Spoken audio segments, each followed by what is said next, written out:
झेलम के नवाही इलाका बड़ा गवा के गांव तरखानी मीरा में पाकिस्तान तहरीक इंसाफ ने पाकिस्तान मुस्लिम लीग नून की विकेट गिरा दी।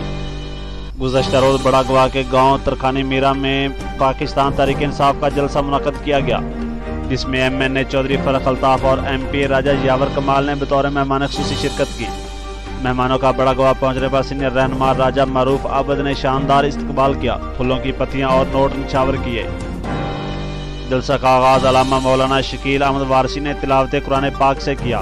जलसा से MP राजा यावर कमाल ने धुआंधार तकरीर की और मुखालिफिन पर लफ्जी गोलाबारी की कि अगर पिछले सालों में इलाके में तरक्याती काम होते तो विकेटें ना गिरती। आज राजा रऊफ कियानी नून लीग से मुतासर होकर और तरक्याती कामों की वजह से हमारे साथ चलने का ऐलान किया, जिनका हम तहे दिल से शुक्रिया अदा करते हैं। MNA चौधरी फरख अल्ताफ ने खिताब में कहा कि हमारे साथ चलने वाली तमाम बरादरियों का शुक्रिया अदा करता हूँ। राजा रऊफ ने इलाका के मसाइल बहुत जल्द हल करने का अहद भी किया।